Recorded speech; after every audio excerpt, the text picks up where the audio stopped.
Welcome to Delivery Call. This is Juan, your host, and today we have another retired naval officer, Aaron Kastrup.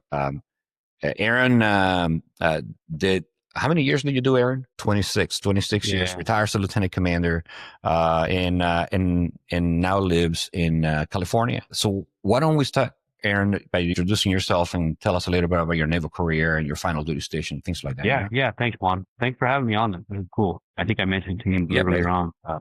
It's amazing how fast time goes by and how much I had stopped thinking about all this stuff. So it's cool to kind of, I've taken the last couple of days and thought about it a little more, had some good memories and kind of look back on stuff. And also thought about, wow, Glad to hear. how much has life changed. So good stuff. Let's see, career, retired as an LDO, or for 10 years, were commissioned as an AE, aviation electrician's mate. Well, through kind of a typical career path, a lot of platforms, a lot of different airplanes, aviation maintenance guy.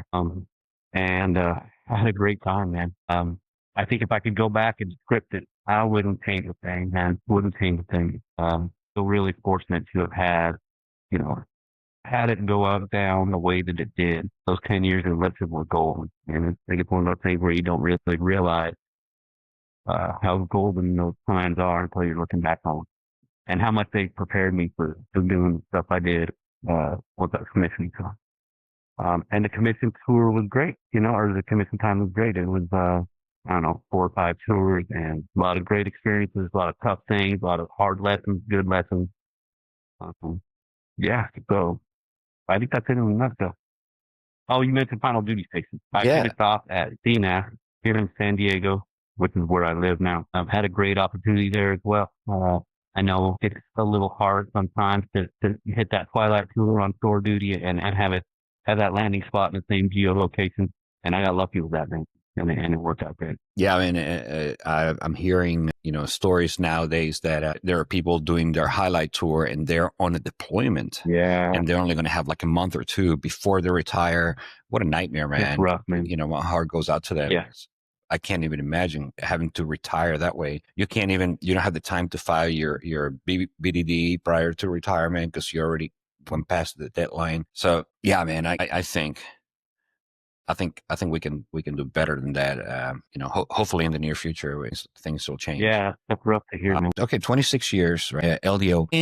At what point in your career do you start planning for retirement? Was it your last year or what? For me, I was prepared really early, man. I wanted to get started, at least thinking about it, as soon as I hit 20. I was pretty sure that I was Okay. going to do more than 20, but I also kept open to the possibility that, hey, it's out there right now. It's possible within the next year or so. So I think I really started keeping that in mind right when I hit that eligibility at 20, and then it was a learning process. I think that's when my mind frame kind of went to, hey, this is a possibility and I need to be prepared. So I would say I started kind of thinking about it and looking at things at 20 and just really kind of started learning. It's such a process. Um, and I didn't realize how much there was to learn. But I think that was the right approach, as soon as I was eligible, take a look and kind of just start getting familiar with it, learning about all the processes and everything that's available to you. Kind of seeing, 'cause I feel like we have a pretty good idea of, I don't know, maybe the next tour or two, or at least a ballpark, and then kind of seeing how retirement would fit in that if it applies. And then I got some great advice. I don't remember who it was from, but and I think we all kind of typically get this from somebody. But if you're not planning or at least thinking about it, the tour at a minimum, tour before your twilight tour, you're behind the curve. Yeah, but and yeah. So although you were thinking about it past your 20, when do you really know Yeah. that, okay, yes, this is the time that I'm doing it. This is the day I'm going to retire. When do you make that decision? Yeah. For me, I think it's different for everybody, but for me, it wasn't like an overnight thing. It wasn't a decision where I went to work one day and I was active duty and staying that way and moving forward. And then the next day I was ready to retire. It was a series of decisions. I think to answer the when question, I think it was about during my second to last tour that I was like, okay, I can see how life's shaping up and where, the writing's on the wall. This is coming and I got to get more specific with thinking about what I'm doing to get ready. But it definitely was kind of a transition for me that it took some time. And I think it really hit me. Even as I look back on it, the third to last tour going into that second to last tour, uh, at the end of when I took orders to the Navy, which was my second to last tour, I had a pretty good idea that it was becoming more and more possible to retire. I knew I didn't want to retire off the tip on season. I knew that. So I knew I had one more tour in me somewhere other than an aircraft carrier. And but I also knew that it would get close. Yeah, I mean, perfect example. We were just talking about people retiring in the middle of a cruise, in the middle of a deployment, and how much of a headache that can be. But I mean, you were already on a carrier deploying and thinking, hey, after I finish this, most likely I'm going to be going to a short command, and that's going to be the perfect time to retire, which makes total sense, man, for sure. But what made you make the decision? What was it? Was it like, okay, I'm burned out, or I want to start my second career, or I want to spend more time with the family? Yeah. What? Yeah, Why? I think Why? I was a little, well, maybe not as unique as I think everybody's unique as they go through this. But mine was my family situation and my life outside of the Navy. The marriage had been a struggle for a while. Kids were, let's see, when I retired, my youngest was 4 or 5. My oldest was 11 that timing. And I had been planning that kind of timing for a long time also. That was Yeah. the point. So I think those are the two biggest things. I started really looking, kind of like I was saying, I knew that it was not that the passion wasn't there, it was just a little different. I think that looking at the future outside of the Navy became more attractive than the future with the Navy involved. And then I kind of went from there. Then I looked at things going on with my life outside the Navy. This was this is when everybody talks about you're gonna know when it's time, and the kids, the girls were the biggest part. I knew that it was time to put some focus in that area, and I got lucky with my entire career thing. Compared to a lot of stories I've heard, um, it could have been a lot worse as far as time away from the kids and how things went with me being gone. So, Yeah. I mean, damn. I mean, yeah. I guess it's a combination of several things, and that's what most people say. That it wasn't a one thing that helped me make that decision. It was a combination of different things going on in my life at the time. And I guess when you know, right? yeah, yeah. And I'm kind of an open book with a lot of that stuff. And I think what's not talked about enough, because it was hugely personal decision, right? There's a lot. It's not just as simple as taking off the Yeah. uniform and having done however many years in the military. There's a whole other side to it that I think we tend to kind of psychologically put in a box somewhere and or I'll kind of deal with isn't the right wording, but I'll focus on that later. Well, you got to plan for later, man. Yeah. But I think it's Yeah. For important, sure, and it's man. been helpful to me to talk with people about that transition, about how there's some things that went on in my entire life with that I kind of didn't spend as much time and focus on as I should have because of that active duty, because of the commitment to me with her. And it's easy to get kind of institutionalized by a lot of people. I don't think we talk about that enough when it comes to specifically to retiring and how much it sounded to me. Yeah. Uh, Good points, man. You mentioned that your last duty station was CNAF in San Diego, and that's a short command, which is pretty smart on the timing. Do you have any issues, any unexpected hurdles you have to go through during your transition over there from CNAF to civilian? Yeah. No, not really. But I think a lot of that is because I had been thinking about it and planning and focusing and kind of had that wide aperture at the beginning, say 5, 6 years out and started to scope down. I think looking back, and I didn't even know, it wasn't like I planned it that way. Part of it was preparation, but part of it was luck, just being in the right place at the right time. But that it made it pretty seamless. And also, I think an important component that I wasn't thinking about at the time, and I think this isn't specific to CNAF. I think it's probably specific to any sport.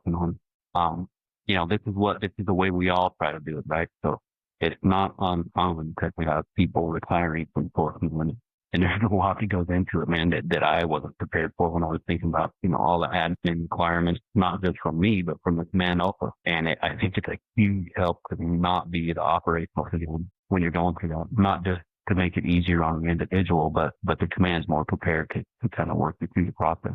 And I'd also say that I don't think all four commands are the same you're talking about. So I guess it depends. Those are things that looking back, I got lucky, timing was right, and it kind of fell into the right place. Mm-hmm. But if I was listening to somebody or taking advice from somebody and going through it again. Something I was keeping on. Not all force members are saying it's possible to get one Yeah. that deals with a lot of retirement and separation problem, all that. And it had a whole different mindset, right? We're focused Yeah. at those points on everything's about how do I contribute to the team? What is my best position to be in to contribute the most I can to the team? And it takes some time to think about, hey, this is me time. This is really the time. I heard that a lot as I was retiring, and it didn't. I heard the words, but it doesn't. It's one of those things words don't always teach, right? Experience teaches, and I think that's what experience that people about to go. Yeah. I think we're so used to going 100 miles an hour at work and thinking about our job and thinking about other people that we neglect ourselves. And when it's time for us to where we really need to start thinking about us to prepare us for that transition, I, th- I think it's just not easy. Yeah, It's a different way of thinking that we're used to, and it's more challenging for some people more than others. Hey, so how early do you think I should be preparing for retirement? Like, you know, uh, how early? A year out, year and a half out, 6 months out? yeah. No, I think further. But to me, it's about what do we mean by preparing? Because to me, preparing and starting to think about it, being open to the idea again, kind of having that really wide open aperture. Of what is this going to look like? How is it going to fit into my life? Where is it going to fit with my family? So to me, that's part of preparing. It's not just about filling out the paperwork and looking at timelines and figuring out terminal leave. So to me, if you're not thinking about it and not only just thinking about it, but really like starting to make some plans of preparation by that tour before your twilight tour, you probably will be behind power curve and really at least some initial thoughts, maybe even the tour before because I think it's important how those tours roll out. We take orders somewhere, and this doesn't apply to retirement. I don't think it applies to just life in general. Um, you take orders to the next tour, and I don't want to say there's a dead spot there, but that's a good opportunity to be thinking not only about you've already made the decision on that next tour, so now it's time to think about some decisions that you'll be making on the following tour after that next tour. And when it comes to, I guess this is the question that most often comes out when it comes to the VA piece, right? When should I start the VA process, right? When should I start calling my VSO? Yeah. So let's see. Again, I kind of backed that up. I was thinking about and doing some things with the VA process way prior to calling the VSO. And this was based on advice that I was working, especially when it comes to the VA disability piece. I kind of started thinking about and doing some things with that again, right when I hit 20. I knew it was coming. And I knew that there was a lot to be done with that and time was on my side. So I kind of stepped back from the VSO piece and looked at the medical side. I started looking at the aches and pains, and we get a lot of good advice on that stuff, right? So, I took a lot of that advice and I really started trying to get into medical anytime I could. And some more really good advice I got with that was, make those appointments, but also the Navy's come a long way with like, I can't like me how fast I read some of the stuff, but the test that's within the medical side where you can jump on and answer questions to medical. I use that a lot, thinking about retiring, making sure that I use that as a way of documenting a lot of stuff that might have been hard to document, or at least get the process started with documenting.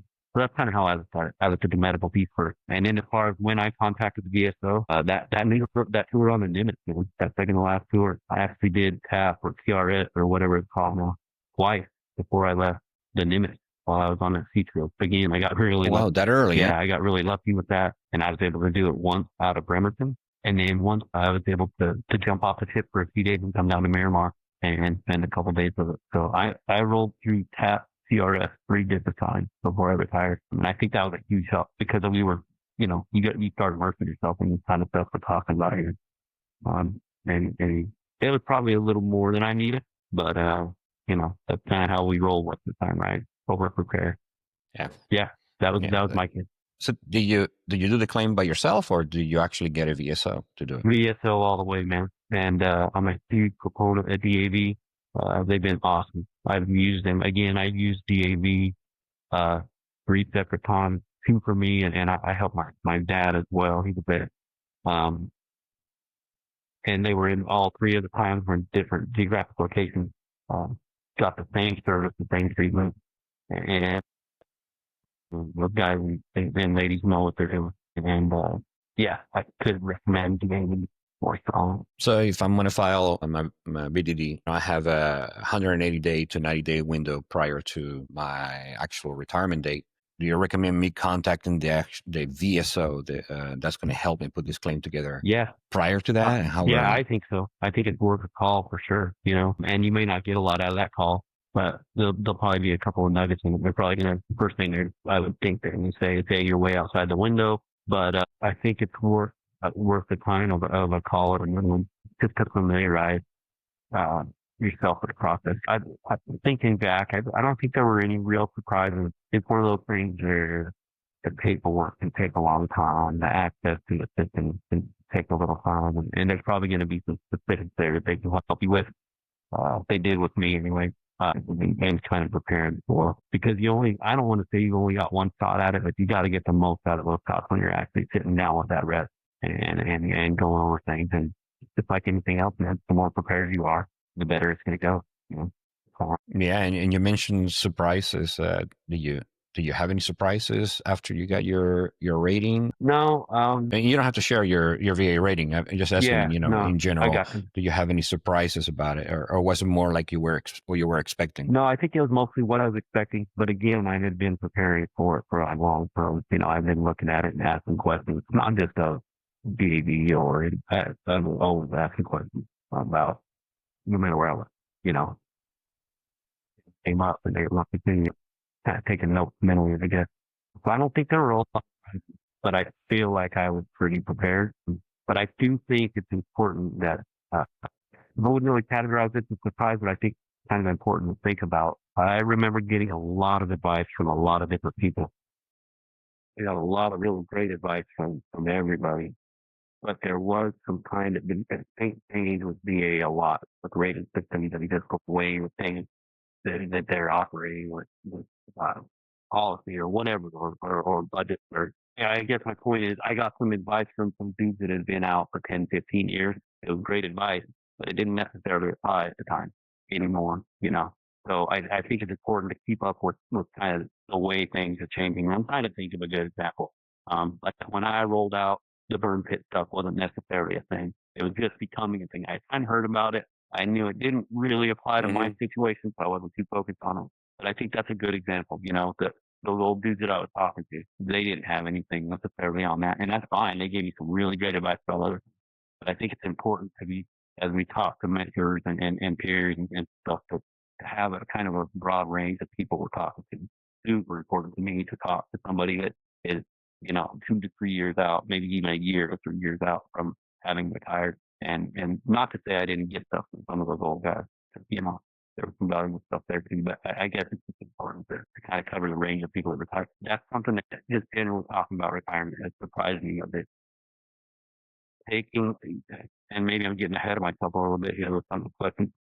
Taking advantage of the people that you know and the access that you have to stuff because it goes quick. There's like to me, there's a window of still being close to the active duty side. And it's probably about a year to 2 years after you retire. I haven't lost touch with a lot of people that I've kind of chosen to keep in touch with. But I guess what I'm trying to say is it surprised me how fast I lost touch with kind of the active duty community and how quickly things change with what's going on, but in general, whether it's, you know, typical day-to-day operational stuff going on with the Navy or just like big picture DoD kind of stuff. It's just a whole different perspective that I see it from a couple of years out. Not sure if that makes sense.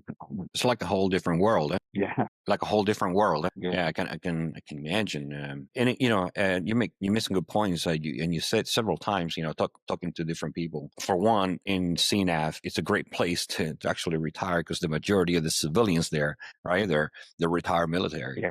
Yeah. So there's a lot of people where you can tap into that knowledge. And really that's the purpose of this. This podcast is me who's getting ready to go through the process and hopefully learn from other people's mistakes. Hopefully I can get your mistakes and prevent them from making the same Sure. mistakes. I love to learn from mistakes, but I prefer learning from others' mistakes. So yeah, that's the idea here, is to your process and what your challenges were. So hopefully I don't make the same mistakes. And whoever is listening to this or watching this video, hopefully it helps them out. Well, thanks for sharing, brother. Hey, during your transition, I remember, um, I remember you putting a skill bridge Yeah. package. Why did you decide to do skill bridge? Can you Yeah, for sure. can you elaborate on that? Yeah, to me, it was a no-brainer, and I think it kind of goes back to what I've been talking about setting yourself up to be available for that skill base, and what you mentioned about, if you end up about these poor dudes that are retiring on CD and not having, I think it's important that we think about those things, because if that was my situation, especially, I didn't realize how involved skill bridge was, how much time it was going to take, how much I got out of it, but that opportunity wouldn't have even been available. It's simply because of the time that it took. Or if I did take advantage of the opportunity and I was lucky enough, I didn't even hold imagining there's stuff to do or harder to do at skill bridge when you're on CDV because of, the nature of it. I think it's important to mention, skill bridge is a huge thing, but it's something that at least people should be aware of as they're looking at those choices on those tours and manage retirement, right? And that's a huge critical piece of why it's so important to be on a tour when you do retire, And in getting into the specifics, I kind of got off track of your question, but getting into the No, go specifics, ahead, I man. think you Go were ahead. asking why skill bridge and what was my experience with it. I definitely did participate. I did the hiring our hero program, and it's a little different. Again, this is already a little dated. I think this is 3 or so years ago, but like hiring our heroes, hire our heroes. I think it is a hire heroes. I did hiring our heroes through the U.S. Chamber of Commerce. Great program. It's really, really good opportunity. It is a whole process. I was a little surprised that there was so much to it. It's not just a matter of getting permission from your command to go through the process, but that's definitely the big part of it, and being able to do that skill break, and get the time, but then really focusing on the ins and outs of the program. And there was I remember realizing, wow, this is a very well oiled machine, and there's a lot to it. And if I can think of it, somebody knows the answer to whatever I'm about to pass. It's just a matter of getting to that person, whether that was setting up the skill base, going through a lot of the interview processes, and I'll speak specifically to hiring our heroes now. They had a really good process with, they do, I don't know what they call them, but they're like assessments with companies. And it's an opportunity to jump on a Zoom call with the HR point of contact. So when I did it, I think there was a list of 67 companies. And I didn't realize what a great opportunity that was before even selecting a skill bit, to see. It really opened my eyes, because we get that tunnel vision in the military. We don't have a good picture of what the corporate world looks like and how many different offshoots there are of that Yeah. whole corporate world. And man, what a great opportunity to sit down for an hour with, I think I did like 10 or 12 different companies that I actually sat down through with the talent system.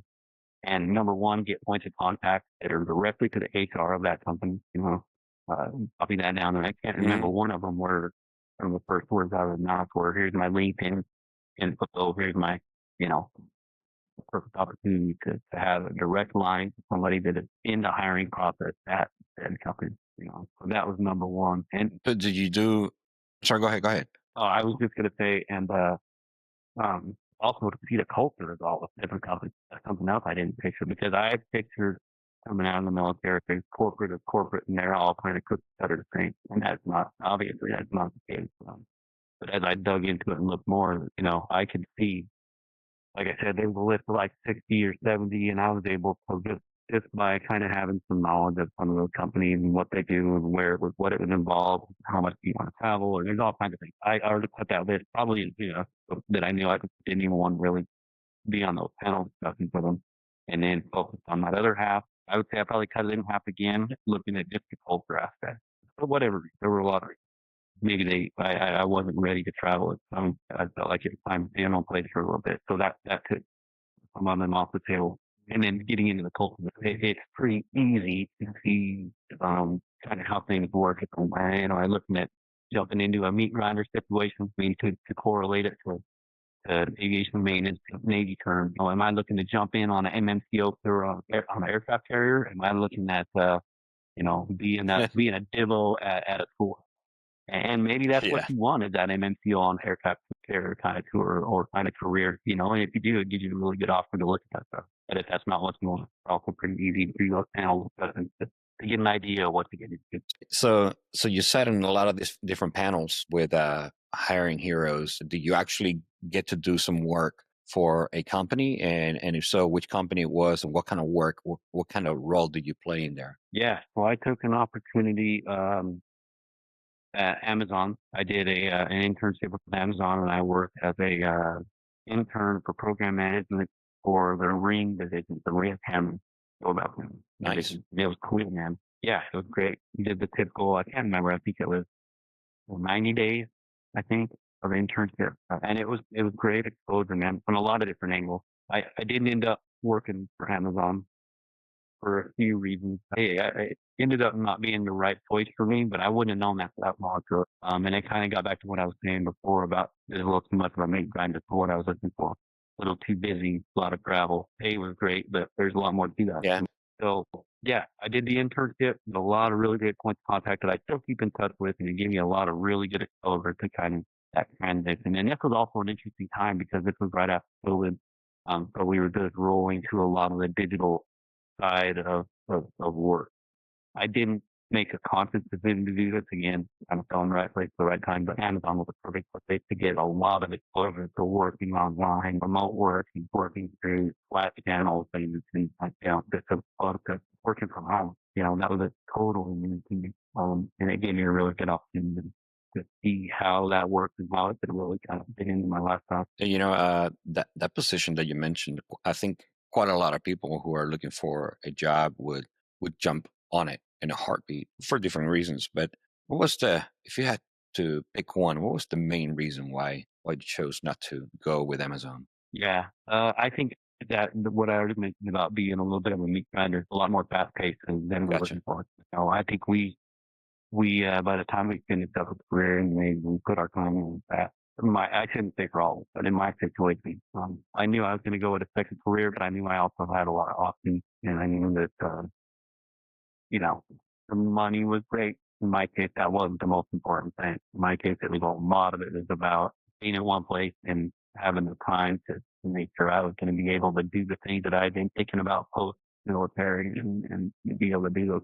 I think that I don't know. I think you asked what's the one thing. I don't think there was really Okay. one thing, but I knew that it felt right. I knew that, and I wouldn't have known that without doing the process. Yeah. There were a whole lot of things that kind of made me aware that this isn't right, and that was kind of scary because I do remember feeling like, man, I put so much time and effort into this Amazon internship, and it was great, and I learned a lot.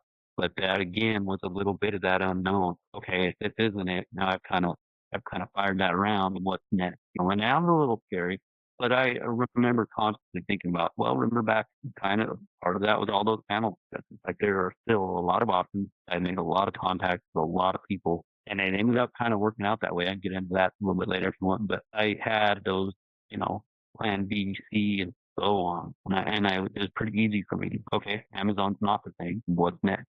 What are my another thing is I had it kind of opened up some other opportunities. Okay, I learned this from the Amazon internship, and I learned this is what I don't necessarily want. Kind of reevaluate what do I really want, and what companies that I've learned all this information about do I want to pursue? And that was kind of a shift for me because at that point, it'd be a little bit before, but when I selected Amazon, it was all about kind of being them coming to me and me choosing. I was making a choice on who I wanted to approach and who I wanted to join. But then and now, okay, this is on me. And now I need to go look at these companies and I need to be the one that's a little more of on the offensive, right? But be a little more aggressive, quote unquote, with going after what I want. Again, good timing and it just worked out. Yeah, whether you decided to stay with Amazon or not, it's still a success, right? Because in the end, you learn that this is not. Yeah, I learn what is not for me, and now I can look right. at other options with more of a clear idea on what I'm looking for. But yeah, in that Yeah, perspective, absolutely. SkillBridge was definitely a success. Are you aware that SkillBridge Yeah. has been dramatically changed lately, where now service members have No, I'm to not. I mean, take have to use their terminal leave as part of their skill bridge. okay, no, I wasn't Yeah, aware of that. I guess as I think about it, that's not too surprising. That's too bad though, because it's a great opportunity. It's still a great opportunity. Don't get me wrong. And if that was in front of me and I had to choose between terminal leave and doing a skill bridge, again, I'm sure everybody's situation is a little different. But if the opportunity's there, man, to me, it would be worth it to use up at least a part of that terminal leave, if nothing more, even if it was cut short. I think it's important to say that the whole skill bridge opportunity, I learned really so many things. And it wasn't just about finding the right company and having that experience. That was a huge part of it. But I made so many great contacts. There's still people I keep in touch with at Amazon on the HR side. nice. I'll tell you what, this is something else I didn't see coming. The old homeboy hookup, right? Yeah, There's so many people that have reached out to me and said, "Hey, man, I know you did this. How does it work?" I'm looking at Amazon, and I made contact not just with the ring division. I got, I think there's probably 4 or 5 people that are working for Amazon that are retired veterans that work all over across the scope of that company all over the world right now. And there's been a couple times where I've reached out to them and said, "Hey, I got somebody that might be interested. They got a really good background robots or a lot of their logistics pieces with warehouses and some great opportunities for other people." I didn't really think about that going into it. But that's another thing that I think just the military in general, we really learn well how to network, and skill base was a huge piece of working in some of those details of knowing what we already know about networking and taking it to the next level and shifting it to that corporate world. Um, a great example. I think I may have talked about this a little bit already, but one of the coolest things I learned, and it was only because of skill based and because of those panel interviews, was the LinkedIn piece and how much LinkedIn is so powerful and using that search tool. And I can't remember, I've been in there in a little while, but when I would really get in there and I filtered to a company, and then I would filter to maybe better, and then I would filter to a regional area of that company, and I would filter to maybe I'm an Embry-Riddle graduate, so Embry-Riddle graduate, hmm and I yeah. could literally go from thousands of people, hundreds of thousands of people at different companies, down to a handful of 5 or 6 people that I had a whole lot in common with. And it's a keystroke away to reach out to them and shoot a message and say, "Hey, man, here's the background. We went to the same school. I see you're a vet. Looks like maybe we served a couple of things, of the same areas." And that's how I ended up doing what I'm doing right now at Collins, working through. And I never would have known that had I not done small skill business. So it's a lot more than just doing that one opportunity to do some internship time or whatever it may be. Yeah, that's really good advice, Aaron. Thanks for sharing that, man. Because with the change on skill bridge policy, where you have to use your terminal leave as part of your skill bridge, a lot of people get turned off and they decide not to do it. But hearing Oh from yeah, someone like you, right, yeah, who has done it and says, even if I had to use my terminal leave, I would because of the things you learned. 100%. Yeah, So if you're 100%. listening to Aaron now and you're watching this and you're turned off about doing skill bridge just because they changed the policy, you might want to reconsider this advice from someone who actually went through it. Thanks for sharing that, man. Yeah, absolutely. And I'd add one thing, man. That I think the approach to it, my approach was, I want to go find that perfect job. And then after I had gone through it and looking at it, there was so much more to it. It wasn't about that perfect job. It was about realizing how much is available out there. I mean, I could go on with a few other stuff. And of course, another really awesome. I don't know if it's another tentacle, but another, and it's free. It's easy to sign up, and you're working with people that check out Chemical. It's really a good organization that will give you, I think it's like 4 or 5 um, prep interviews, just mock interviews, and you can kind of tailor it to whatever industry you want to go for, and if you want to be interviewed from an HR rep or an operational rep or a management rep, another great opportunity. And then things are, it providing the opportunity to go get free headshots for a photo shoot. There's just a ton of stuff happening. Really good, really, really. Man, you're a wealth of knowledge here. Appreciate you sharing. I mean, not that I'm looking for a job when I retire, my plans, right? But I'm sure there's people listening to this and who, let's face it, the majority of people they retire from the military and they they go find a job because they got some responsibilities, right? I think I'm just a unique situation and I got very lucky and the timing was perfect for me. My kids are growing up out the house and you had young children that you still had Yeah. responsibilities to. Had I retire around that time when my kids were smaller, you bet your butt that I would go out there and find a job because I still got to provide for them. I just, my situation is just a little bit different. Yeah. But there's a lot of people, and that's why I wanted to ask you these questions. The majority of people that are getting ready to retire, their biggest stress, I mean, you tell me, but that's what they're telling me, is finding the right job, making sure there's no gap in income. Yeah, so Yeah. hopefully this I helps remember them out. feeling exactly the same way. Yeah. So hey, man, looking back, Look, I think you were mentioning, looking for that perfect job and really looking at that. There's so much to it. And I remember the stress you were talking about, hey, and everybody knows those numbers. I'm going from this and I've got to get to that, or I've got to maintain at least coming in with this much. Just talking about money coming in. And I don't think, I realize it. I think it's hard to always remember. You get so focused and worried about that situation. yeah, We leave the military, especially if we're looking at the military career and retiring from the military. We hear this all the time. We carry so many soft skills that are just absolutely essential to the corporate world out there. I think it's important, and if it's advice that's easy to say on the other side of it, looking in that rearview mirror, probably harder to take when you're looking through the windshield and see it all coming at you. It's going to be okay. We, every one of us that are leaving the military after a career, even if it's just not a full retirement, we have gained so many valuable skills that we don't even realize we have. You're going to be marketable. I don't care if you did 4 years as an elected person, if you did a career as an officer, senior enlisted, you are leaving the military with a whole lot of skills that you don't even realize you have. And not only are you leaving with those skills, there's a whole world out there that is absolutely dying to get a hold of people that have those skills. yeah, it's So not just I don't know, hard maybe every technical. once in a while if you can. It's not just hard technical skills. Also, the Right. most important things that companies are looking for, I believe, is the soft skills like initiative, ownership, dedication. Yeah. People This, leader. the, Yeah. just what they're 100%. looking for. Because, and I tell this to, maybe you heard me say this, but I tell this to all our sailors and Marines, is that I don't care if you don't know how to do something, because we can teach you, we can train you, but I do care if you care, because if you care, you can learn anything, and once I teach you, you're going to kick ass You at can it. mold that clay. Yeah. 100%. Yeah. And that's perfectly dead on. That's something that, having looked back and had some exposure to the corporate world, uh, we're used to that. We're so used to seeing that day in and day out, and being around people that are ready and willing and able to learn.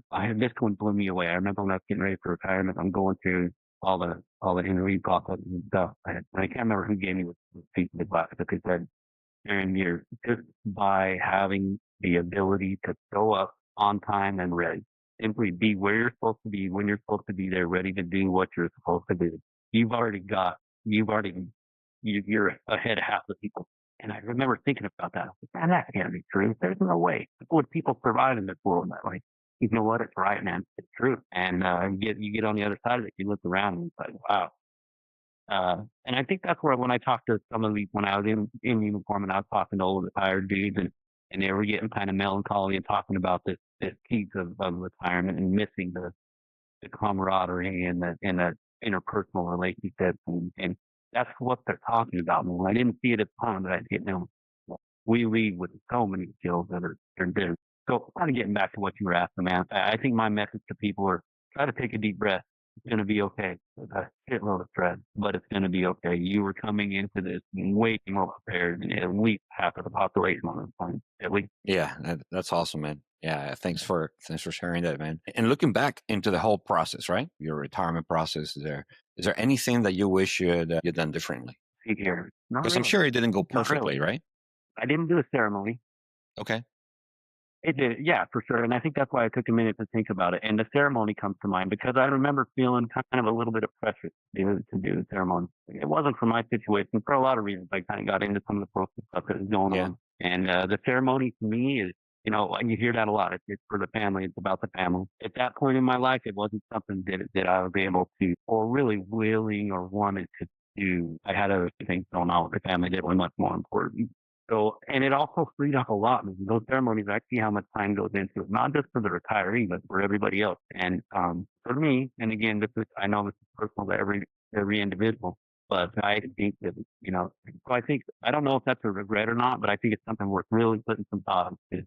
And if it's bugging a little bit about shouldn't I, everybody's got their reasons. I think that's one thing. And then the other thing is really just taking a minute, and we've kind of talked about this, but stopping and thinking about and really taking it in is what we do or did in my case day to day when we're in uniform. Being on the other side of that, I really think about, man, I got to do some really amazing shit in my career. Stuff I have some stories, and we all have these stories of Yeah. the things that we did that are just almost unbelievable.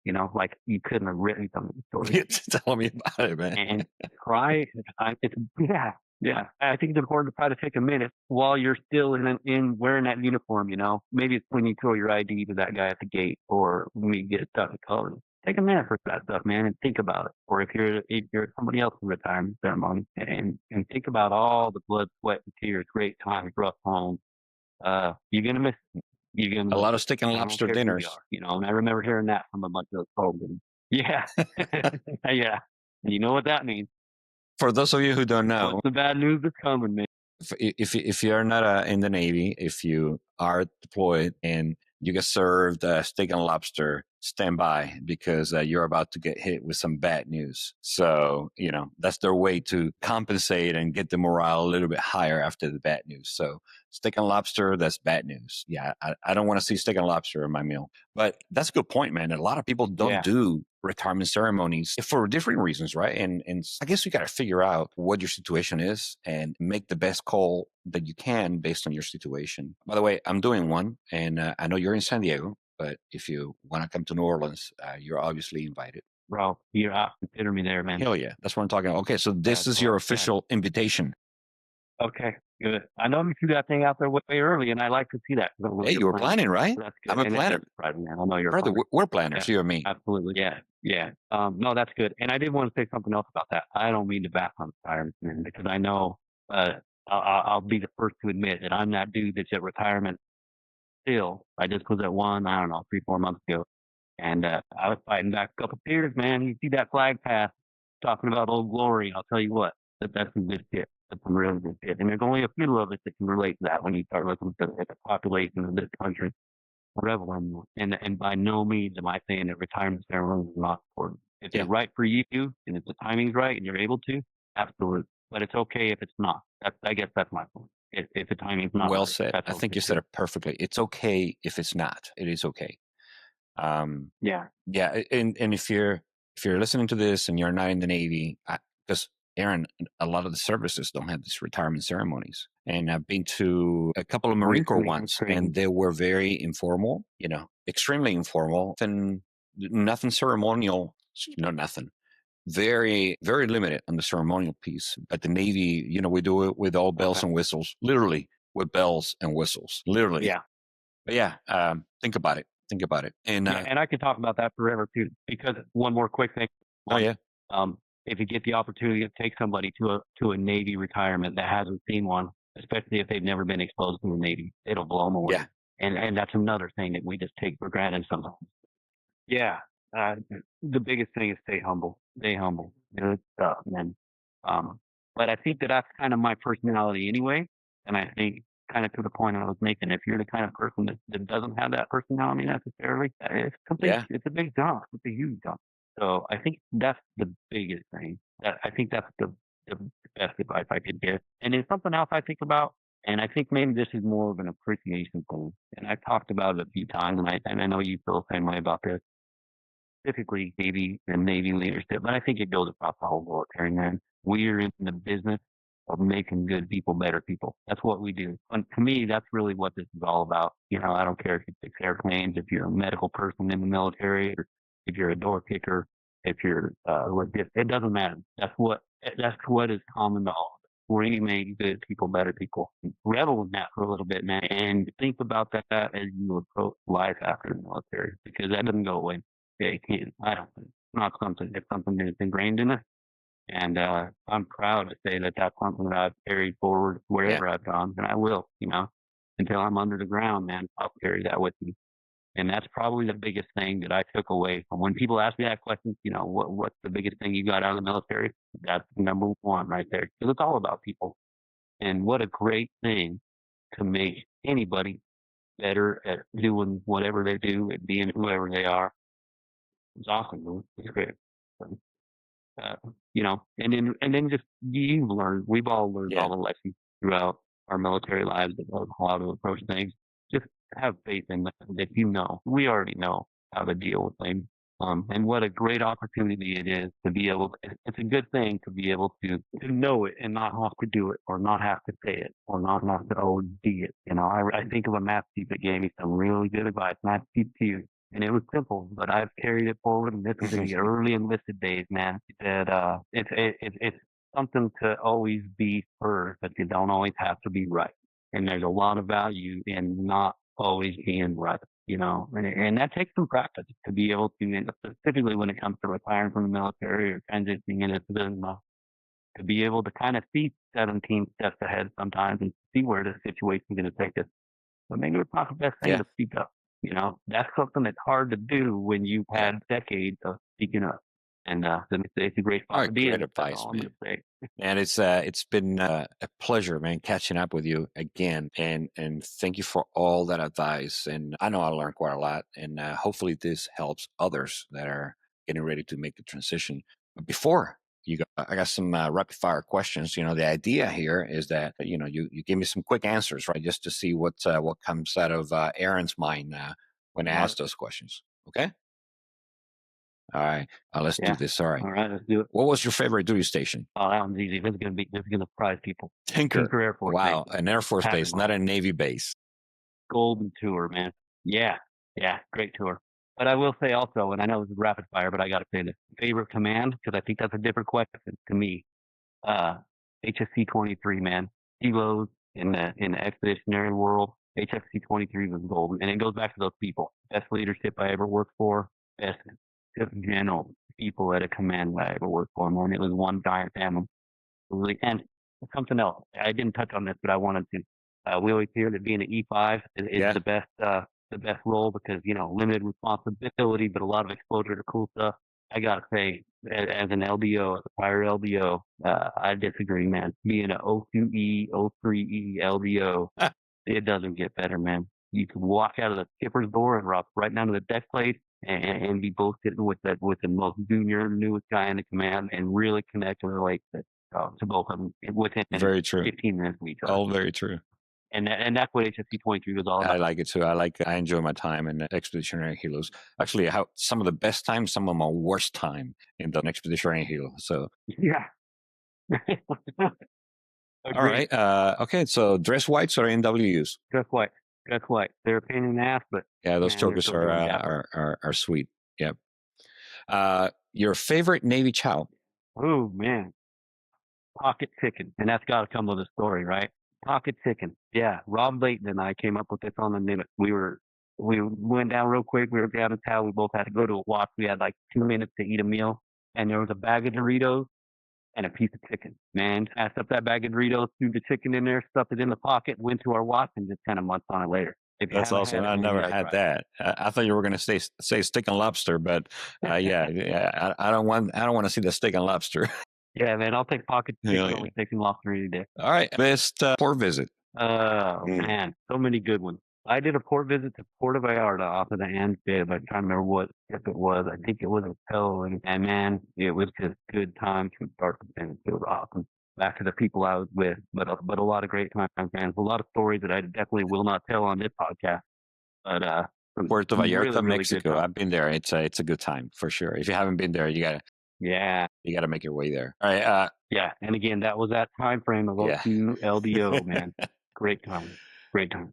Coffee or energy drinks? Oh, coffee, 100%. What's one man. piece of gear that you miss? Yeah. Did I That, do I'm this? sorry that you'll never miss. I'm sorry. Oh, okay. Ooh, piece of gear that I don't miss. That's a good one. Shirt stays. I will never ever grow hair back on my legs for that stripe, and I know the people that have worn shirt stays can relate to that. There's nothing worse. And one of those things snapping in the middle of you doing whatever you do. And hopefully snaps Nothing in the worse, right man. place and doesn't hit you between the legs. Those things are painful. And not in the wrong place. Yeah, I never thought of that, man, but that's true. Sure stays. All right. The most stressful board or inspection you ever had. And that count AMI inspections count. That was pretty okay. Yeah, no, for sure. For me, it was DPIA, man. Man, I haven't thought about that in a while. What is docking planned intermediate Yeah, availability? ships I think. inspection. But quick story. Yeah, yeah. For ships coming out of the shipyard. This was the Nimitz tour. I was an aviation dude that had been aviation all the way through and through. And here I am again as an LDO. We get told or asked, told to, you're jumping into this Yeah, role and you got to do it. And so I was the DPIA coordinator and it's a big job. holy shit, had no idea what I was getting into, man. And bringing an aircraft carrier out of availability and having it do operational stuff for every system on that ship when it hasn't done it, I think it was like, I don't know, Yeah, approximately a year is a long time. That was rough. That was rough. But also, just like you said, with the expeditionary community, some really, really hard times, but super rewarding. yeah.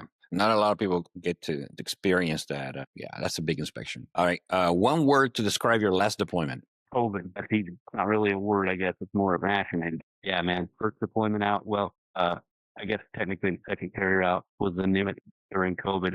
I don't remember, was it the Benson that was out first? I think they were out when COVID hit. So we were the first ship to leave port during COVID. Yeah. So give me one word that describes that. Oh man, one word. That's hard. It was just totally different.